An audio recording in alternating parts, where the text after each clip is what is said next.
Hello everyone, it is way too hot on this planet, so fertilization doesn't seem possible, or not easily anyway. So we're going to have to build some research data centers. In a hot region, it says specifically. Shouldn't be that hard to find looking at the map. However, I imagine they mean a real hot area. So I'm going to build it right over here, because this seems to be like redder on the map, meaning probably extra hot. This is also one of those areas that you can't really use otherwise anyway. Because look at all the lava around. Also, I made a cooling module, so we should be fine out here. Let's start packing this thing with data centers. There we go. We now have access to the water extractor version 2. Probably one of the better things we can get. We can also see osmium on the map now. But let's go back to the main base and see what's up next. Because now that we have the information, we should be able to do something about this extreme ground temperature. Right? Yes. Ooh, there's specific points we gotta... The bulldoze? In the cooler region, shallow water pockets have been detected. Use the bulldozer to form lakes. That will help nearby flora flourish. Oh, that's pretty interesting then. One of them is in a toxic region, so I doubt we're gonna work on that. That means we need a bulldozer. Let's see what that's gonna cost us. Just some wheels. The rest we're already auto-crafting. The wheels do cost rubber as well as ceramic components. We are not making any of that. Surprisingly, we're not making the rubber. But I guess we're all turning it into rubber belts right away. Alright, so into a refiner we can make ceramic components. We're not auto-crafting anything for the tier 2 water pump, so right now I'm just gonna use the tier 1. I'll be fixing that, but I think I'm gonna do most of that off camera, because we've done it, well, 4 other times now. I think the way I'm gonna do this particular planet is by just mainly going over the main situation, which is the lava. And then a lot of the repetitiveness, I think I'm cutting out. But leave in the comments if you guys would like that or not. But again, mainly because we've already done it 4 times now. I imagine most of you are probably getting sick of that. But then again, it is like a huge part of the game, of course. Right, there we go. We got a rubber set up. The ceramic components are being set up now as well. So let's see. It does not show on this map, so I'm gonna have to be 100% certain where I have to dig. Right over there. That's where I'm gonna go first. I'm guessing it's that like white rock looking area. Alright, so this should be the spot right here. So if we now make the bulldozer. I never use this thing, so... Excavate? It has no power. Yeah, of course it does not. Take out one of the batteries. Dump it into this thing. Alright, so I'm digging a groove. Oh, yeah, I see some water. Alright, good. Oh, that was it? Wow. It's a Cryostorm tower. Oh, that sounds kind of interesting. I was gonna say let's head back. We may as well set up a little base around here. Also, there's a cave here. I haven't seen any of those in this, or on this planet yet. Seems to be amethyst, ruby. Does it lead anywhere special to a big node? Yeah, an amethyst as well as a ruby. That could be good. Alright, we set up a base here. I need planet analyzer. What do we need to do? Build 3 cyclone towers to lower the temperature across a broader zone. And seed hydration below the surface, preparing for the advanced solutions the lava problem demands. Okay, we don't have any specific spots to put them in, but these are probably going to be crazy expensive, and we need to build 3 of them.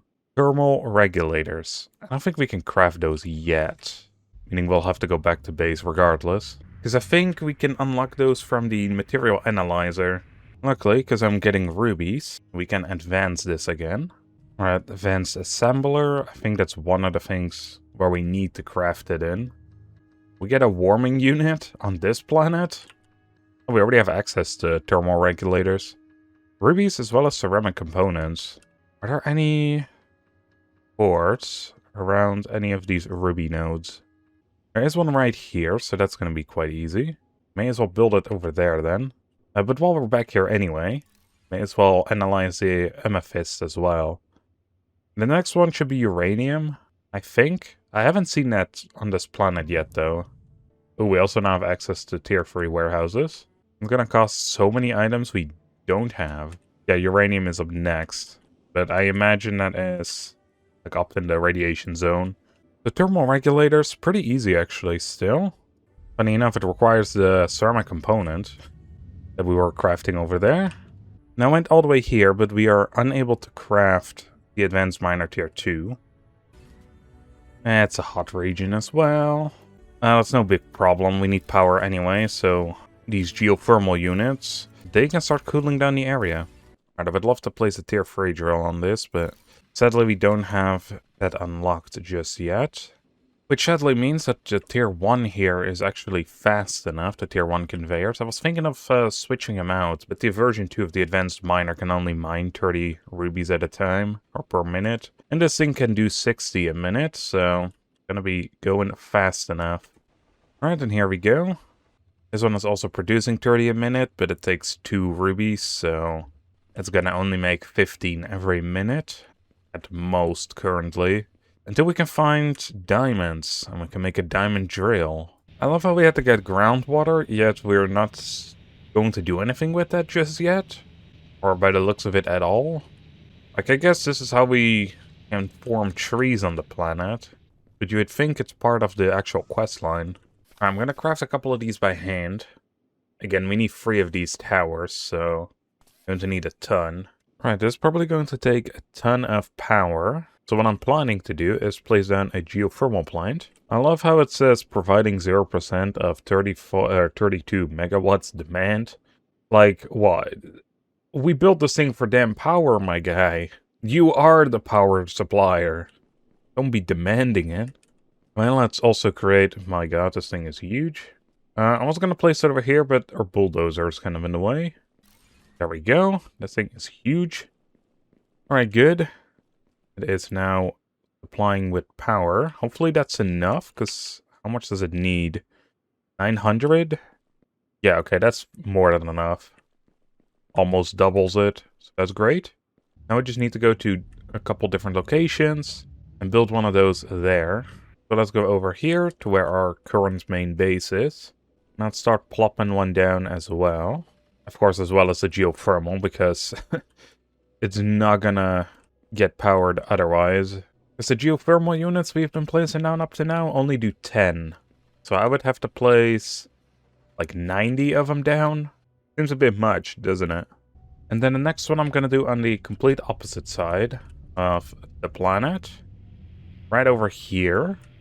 I could use the power here anyway, because I'm planning to turn this little operation into a huge one. Where it creates gold plates, because that way we can use the tier 4 conveyors. Alright, there we go. Those are being built now. Alright, I quickly made everything for a jetpack, as there is something I want to do. And this terrain is kind of hostile. So, jetpack pretty good. I mean, it feels great to be able to fly again. Remember this little cave that was down here with the stepping stones right into the lava? I want to check that out. But this is kind of dangerous. To just be jumping, I think. Oh, there's diamond here. And a bunch of sulfur. Oh yeah, I'll be taking that. Something tells me that we might be able to drain the lake now. Or the lava, at least. Hot, hot, hot, hot, hot, hot, hot, hot, hot, hot, hot. Surprisingly, we're not dying from that. Alright, how's this looking? 2 out of the 3 areas are done. The other one is slowly working on it. There we go. We need to build a rocket platform. Right up next, build a rocket launch site to prepare the deployment of a large-scale solution to the lava problem. That's probably gonna be expensive. Wow. We actually have everything for this? Hell, yeah, we do. Probably gonna take ages to build, but hey. So let's see, we need nuclear reactors. The hydrochain reaction rocket. Launched into Pyraxis' hottest zone, this rocket ignites a chain reaction that binds atmospheric hydrogen or oxygen and hydrogen seeded in the lava by Cryostorm towers, creating massive amounts of water. So we're turning all the lava into water? Sounds kind of crazy, man. That would require us to make the nuclear reaction thingies. But we are able to spot uranium soon. as well as a radiation absorber, which probably means we're going to need a lot of radiation insulant. Although who knows, because you don't technically need to to get rid of the radiation. You can survive there long enough to set up a drill. Recipe, the hydrotrain rocket, yeah, and then uranium deposits. And up next is, yeah, we have to actually launch the thing. Oh, we also have to make the radiation absorbers anyway. After that, we get diamond analysis. I would love to get that right now, man. Just for the drills, mostly. It also requires a lot of things we're not auto-crafting yet. I mean, that was to be expected, honestly. We're getting to that stage where things like composite beams are kinda necessary at all times. Like most of these osmium items anyway. Alright, the next step is honestly going to be automating a bunch of things again. Then setting up the radiation absorber, as well as making the hydrochain rocket. Let's actually see what that's gonna cost us. Because I forgot. Right, the nuclear reactors. And then we can turn all this lava into sweet, sweet water. But I'll be doing that in the next episode. And I imagine next episode we'll also be done with Pyraxis. Or at least with the main lava problem, right? Because we just shoot up the rocket into the volcano. But with that being said, I hope you all enjoyed. And I'll see you on the next one. Bye everyone.